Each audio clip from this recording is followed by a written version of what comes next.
Bismillahirrahmanirrahim. Assalamualaikum. I am Muhammad Uwais Kani and I welcome to all of you from Uwais and Rashid Virtual Academy.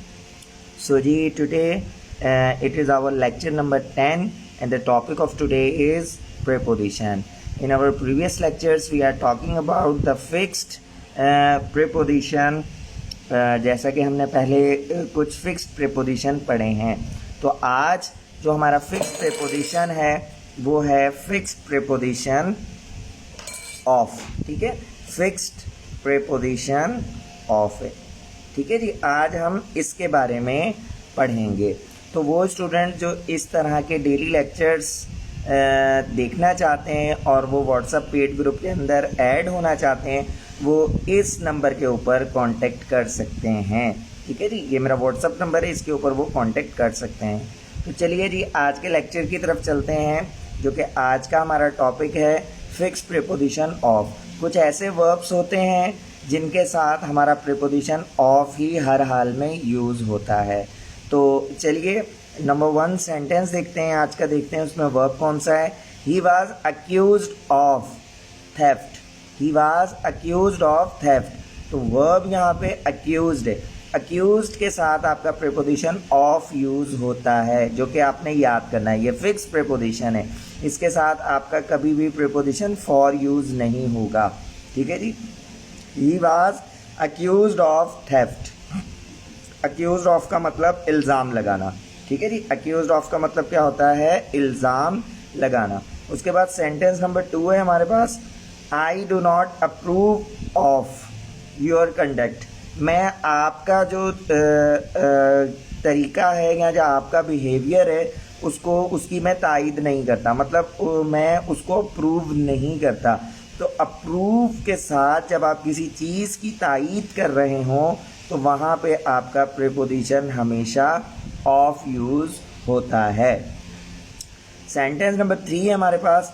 I am not ashamed of my deeds. मैं अपने जो भी मेरे काम है मैं उसकी वजह से शर्मिंदा हूँ. ठीक है जी. अब यहाँ पे नॉट लगा हुआ है तो ये नेगेटिव सेंस हो जाएगा कि मैं अपने कामों की वजह से शर्मिंदा नहीं हूँ. तो अशेम्ड ऑफ का मतलब होता है शर्मिंदा होना. ठीक है, अशेम्ड के साथ आपका फिक्स प्रीपोजिशन हमेशा ऑफ यूज़ होता है. आगे चलते हैं जी. सेंटेंस नंबर 4 है हमारे पास. You should avail yourself of. अब काफ़ी हमारे पास प्रीपोजिशंस कुछ इस तरह से होते हैं कि वर्ब आता है हमारे पास, उसके बाद कोई ना कोई पर्सन ने आना होता है. ठीक है, किसी ना किसी पर्सन ने आना होता है, तो उसके बाद फिर आता है प्रीपोजिशन.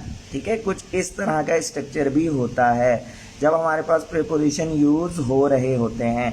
तो आपने इस तरह का स्ट्रक्चर अपने जहन में रखना है. You should avail yourself of this opportunity. तो अवेल ऑफ का मतलब होता है फ़ायदा उठाना.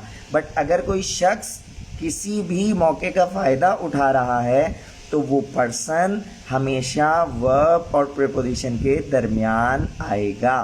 ठीक है जी. तो यहाँ पे इसका मतलब क्या है? You should avail yourself of this opportunity. आपको खुद इस मौके से फ़ायदा उठाना चाहिए.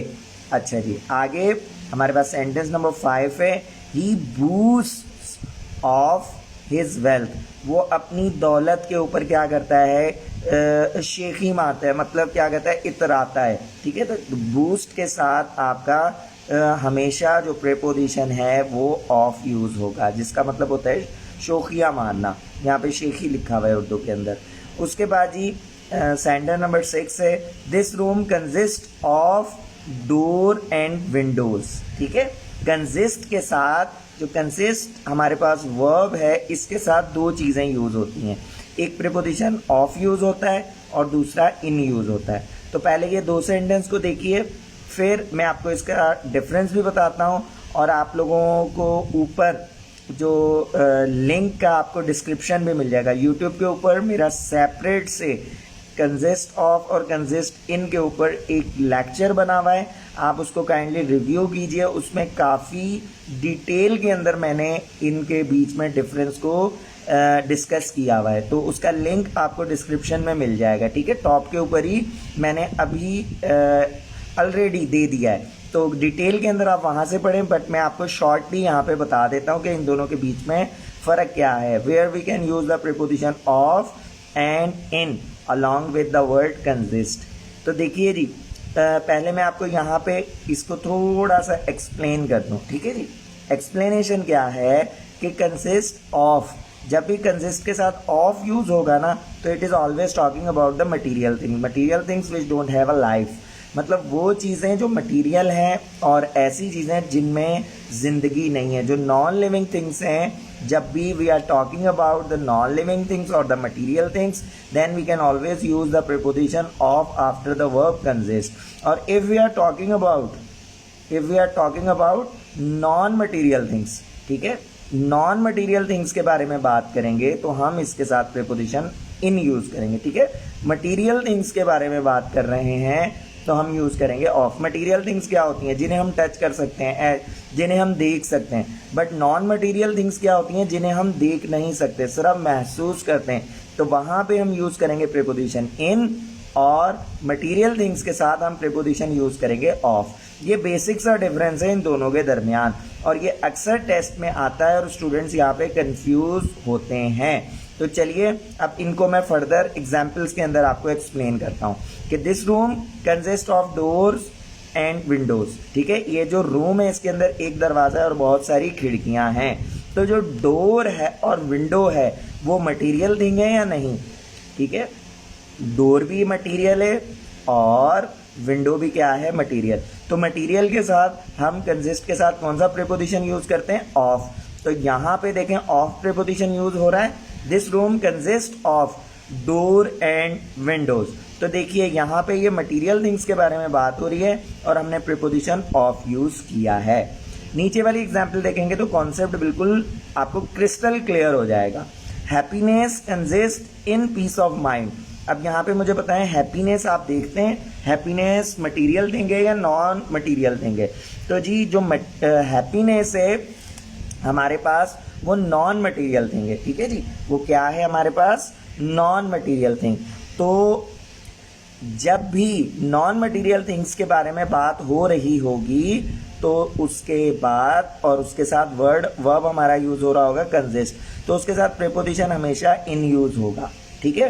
अगर हम बात कर रहे हैं मटेरियल थिंग्स की तो हम यूज करेंगे ऑफ, अगर हम बात कर रहे हैं नॉन मटेरियल थिंग्स की तो हम यूज करेंगे इन। ये बेसिक सा डिफरेंस था कंसिस्ट ऑफ और कंसिस्ट इन के दरमियान। इसकी एक्सरसाइज और डिटेल के अंदर मैंने लिंक दिया हुआ है, आप उसके ऊपर क्लिक करके डिटेल में वीडियो देख सकते हैं इन दोनों के ऊपर ही, उसमें एक्सरसाइजेस भी हैं। तो आगे चलते हैं हम। अगला हमारा सेंटेंस है he is डिवोर्ड of good sense, ठीक है। ही इज डिवोर्ड ऑफ, डिवोर्ड ऑफ का मतलब होता है महरूम होना। वो अच्छे इखलाक से, अच्छे दिमाग से क्या है? महरूम है। तो डिवोर्ड के साथ आपका जो प्रीपोजिशन है वो हमेशा ऑफ यूज होगा।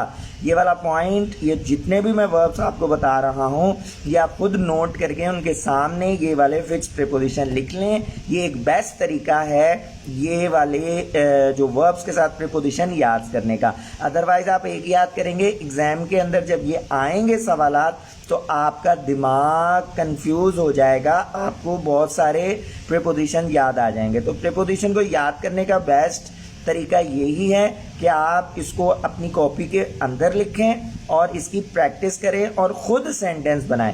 फिर आप इस काबिल हो जाएंगे कि आप एग्जाम के अंदर जाके बिल्कुल राइट प्रीपोजिशन को चूज कर सकते हैं। तो हमारे पास सेंटेंस नंबर 9 है, he is jealous of my success. तो जेलस ऑफ, जेलस के साथ जब भी प्रीपोजिशन ऑफ यूज होगा तो इसका मतलब होगा हसद करना, वो मेरी कामयाबी से हसद करता है। तो अब यहाँ पे जेलस, जेलस के साथ प्रीपोजिशन ऑफ यूज होगा, कभी भी फॉर यूज नहीं होना। आगे चलते हैं जी। ये वाला सेंटेंस अक्सर टेस्टों में आता है, ठीक है। ही इज सिक ऑफ, यहाँ पे सिक का मतलब बीमार होना होता है, ठीक है, बट यहाँ पे सिक ऑफ का मतलब है तंग करना, ठीक है। He is sick of leading a lonely life, वो अकेली जिंदगी से क्या है? तंग है।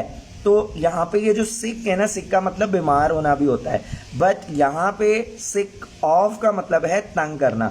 तो सिक के साथ अगर ऑफ प्रीपोजिशन आ जाए तो उसका मतलब तंग करना होता है, और ये हमेशा ऑफ ही प्रीपोजिशन इस सिक के साथ यूज होता है। आगे चलते हैं जी, हमारे पास एग्जाम सेंटेंस नंबर 11 है, I am proud of your ability. तो प्राउड के साथ you can always use the preposition of, ठीक है। प्राउड के साथ आपका प्रीपोजिशन हमेशा ऑफ यूज होगा, ये आप लोग याद कर ले। आगे जी हमारे पास सेंटेंस कौन सा है, he is ignorant of my success. Ignorant of का मतलब क्या होता है, बेखबर होना।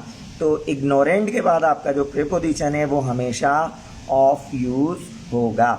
लास्ट वाला सेंटेंस है कि अक्सर पेपर्स के अंदर रिपीट सवाल आता है और स्टूडेंट्स यहाँ पे कंफ्यूज होते हैं। डाइट के साथ ऑफ और फॉर और फ्रॉम, ये तीनों प्रीपोजिशन आ रहे होते हैं और साथ में नन ऑफ दीज भी होता है। तो आपको लग ये तीनों ही सही रहे होते हैं कि ऑफ भी सही है, फॉर भी सही है, फ्रॉम भी सही है, क्योंकि जब हम ट्रांसलेशन करते हैं अपनी लैंग्वेज के अंदर तो वहाँ पे फिर हमें ऑफ भी सही लग रहा होता है, फॉर भी सही लग रहा होता है और फ्रॉम भी सही लग रहा होता है। तो यहाँ पे ही डाइड ऑफ कॉलेरा, तो अब यहाँ पे वो कॉलेरा एक बीमारी है, उससे वो क्या हो गया, फौत हो गया। तो जब भी आप किसी बीमारी से आपको कुछ होता है तो आपका प्रीपोजिशन हमेशा वहाँ पे ऑफ यूज होता है। डाइट के साथ हमेशा आपका प्रीपोजिशन ऑफ यूज होगा, कभी भी फ्रॉम यूज नहीं होना। ये बात आप अपने जहन में बिठा लें। तो आज हमने जो पढ़ा है उसका मैं सम अप कर दूं ताकि आप लोगों को कॉन्सेप्ट क्लियर हो जाए। We have learn fixed preposition of, different words थे जिनको हमने पढ़ा, डिफरेंट वर्ब्स थे जिनके साथ ऑफ प्रीपोजिशन यूज होना है। तो इसका सिंपल सा ट्रिक यही है, मैंने पहले भी बताया और मैं दोबारा रिपीट कर रहा हूँ। इन वर्ब्स को आप अपनी कॉपी के ऊपर लिखें, उनके साथ फिक्स वर्ब ये लिखें, उनको एक दो दफ़ा पढ़िए और फिर इनके ऊपर खुद सेंटेंस बनाइए। तो this is the best way how you can get the command over the topic of preposition, which is the most important topic of the English section. So if you want to add in the WhatsApp paid group, then you can contact me on this number. You will add in this group and you can get the daily lectures of vocabulary, prepositions and so on. So inshallah ताला हम कल मिलेंगे नए topic के साथ। Till that time, खुदा हाफिज।